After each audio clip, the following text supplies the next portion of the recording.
Hey everyone! These days I haven't been really working on the next Down Memory Lane episode because Final Fantasy 15 had devoured my soul.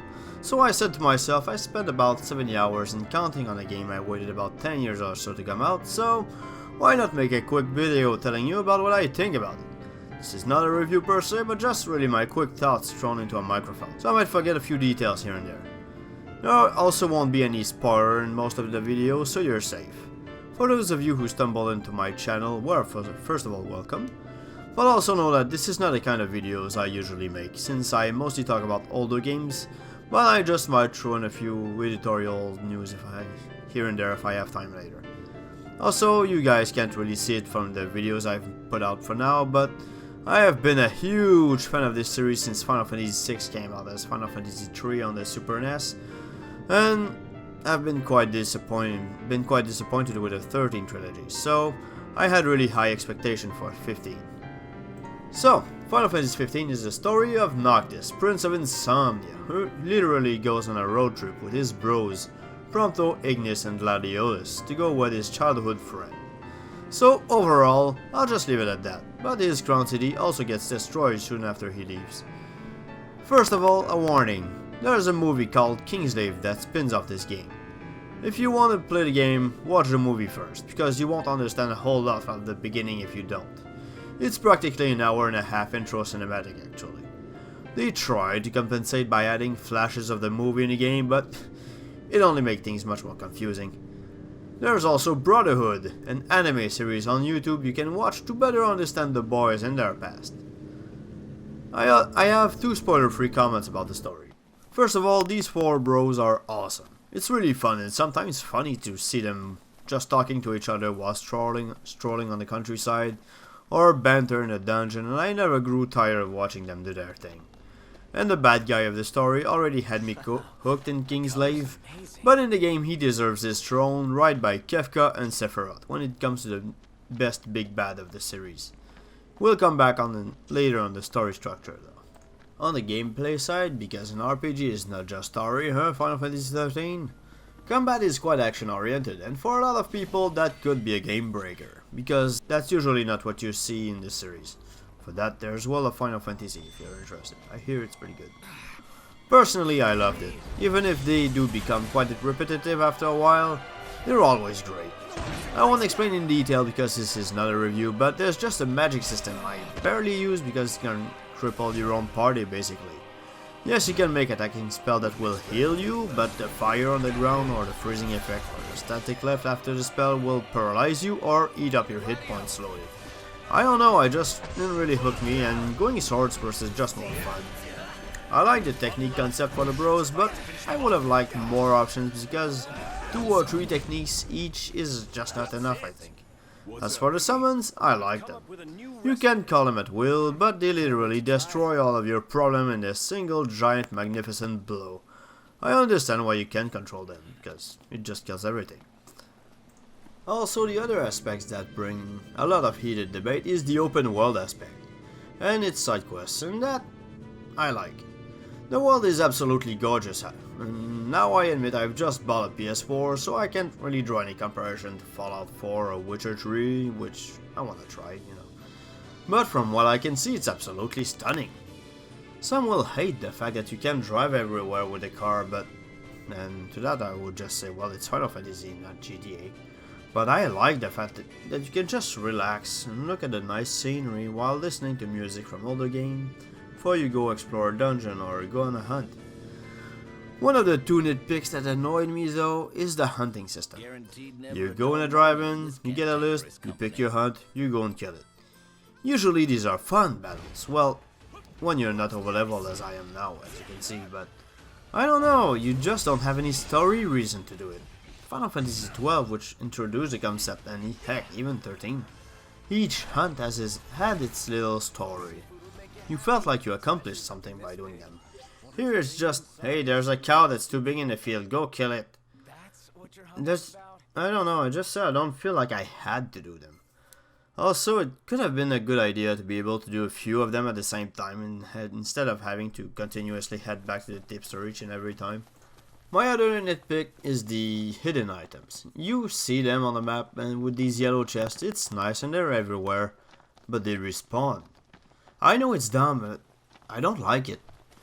I don't have the feeling that I'll find something special or unique by heading down a precipice to get a ring protected by a huge level 40 dragon, because I know I can just have another one and coming back later. It may just be me, but I don't feel like I'll find something special just because of that. Also, after a while, you don't remember what you found or not because it just turned back yellow on your map. But I love the fact that to keep a road trip aspect, sleeping in a hotel will give you more EXP than if you camp, because it's just more comfortable. But camping before entering a dungeon will give you a massive stat boost, especially at the start of the game because of Ignis's cooking. That's just... now I'm hungry. Also, the side quests are a little better in the hunts, but not much. Each series of side quests has its little storyline, you know, but before it starts getting interesting, there's a lot of go get dog tags or frogs on the beach. But while you're doing this chore, the bros will just chat about it, and that's actually why I did them, to see them interact. Because it's these four and their camaraderie that's in the center of the story, really. As for the rest, just quickly like that, Chocobos are the most fun to control in the series, the dungeons are surprisingly great, the pictures are a nice little touch, even if it just underlines some of the bug. You okay, Ignis? And fishing is fun, but I haven't really done it. Also, the music is really great overall, and I absolutely love Yoko Shimomura, who also composed music for the Kingdom Hearts series and the Mario RPGs. But I hate when the music just cuts when you enter the menu. It just destroys the mood, I think. As for the story, it's great overall, but it has a really bipolar execution. And now, I'm not just talking about the fact that the game becomes a hallway in the final chapters of the game, but for now I'll have to give you a spoiler alert if you don't want to know more about the story. Anyways, I'll be so vague that you won't even understand what I'm talking about unless you finish the game. And no, I don't have any footage of story sequences, this is just a little side video and I didn't capture what I'm gonna talk about. So, if you're on mute, you'll be okay, but you really have too much free time, won't you? So you can click on this timestamp here to keep this section all the way to the conclusion. And I'll see you then. Okay, one last chance. Alright, now that they're gone, is that me or just do some of the characters just forget to exist after a while? There's that scene in the beginning when you see all the Imperial generals and there are some that we just don't ever see again. Even though we saw them in the trailers like the old man with a cape. And he's really important as he's the scientist behind the demons, as we can see in the chapter 13, but after that scene, he's gone. Ever see him again? Same thing for the Emperor actually. The Emperor. You know the guy who, logically speaking, will be the big bad at this point? Well, you do kinda see him much later, but that's another story. You can actually say pretty much the same for all the Imperial generals, but you can see they really put the emphasis on Ardyn. And that's a good thing, because he's just simply awesome. It's just that it seems the game is lacking scenes sometimes, especially when you look at Ravus, who just doesn't make any sense for now. Please Square Enix, just release that bonus cutscenes patch ASAP so it can make some sense. Or when you can see how the numerous trailers for the game showed tons of cutscenes that we just don't see in the game itself. My theory is that there should have been more scenes to extrapolate more, but as they went along, maybe Hajime Tabata decided to put more emphasis on the four bros by keeping their point of view as much as possible, like in the last few chapters. Thing is that if the story is not built up like that from the start, it just becomes a confusing mess. Luna Freya is also poorly used, and I think we just don't see her connection with Noctis actually. There are flashbacks showing both of them together, but there's no relationship building up, she's just spouting exposition all the time. Which means when she dies, we're just, okay, she's dead. Where I think it works though is in chapter 13. When you get into the Imperial capital to find it completely devoid of all life by the actions of the demons and Ardyn. No scene shows what happened, so you're really left confused and you learn it as Noctis does, by looking at documents and listen to that scene with Ardyn, which is the reason why you should play this game with subtitles. Music is good here, but it's called Sound Editing Square, I also love the ending, and did shed a small tear at the final campfire scene. The emotion is really intense there. So overall I loved Final Fantasy 15, but even though it's in the good ones, it's not my favorite. I think it will always be Final Fantasy 9 for me, to be honest. But I think it's an excellent entry point for the series, and it's the best that could have happened after 13. It's the absolute opposite of this one, and it's always been the point, even if you look at the original title of Versus 13. The original designer Tetsuya Nomura did say it in an interview and also added that the theme color of 13 was white. The color of Versus 13 would have to be black. You could also add to that the linear structure followed by absolute freedom versus absolute freedom followed by linear structure of the game. Larger than life characters who leave each other to do their own thing for a while versus very human-like characters who share a deep bond with each other. Incomprehensible babble with a dictionary to help you understand the story versus very common language that anyone could understand.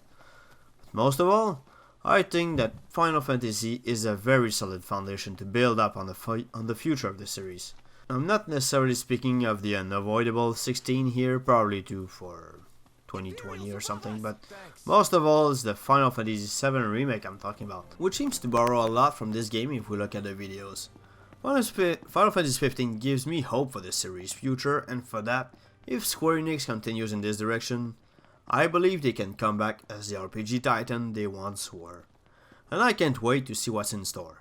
Tell me what you think in the comments below, like that video if you did, subscribe to listen to me babble on, and don't forget to ring that bell. I'll see you eventually in a Down Memory Lane on the very first Final Fantasy. It's not the next one, but close enough. See you then, guys.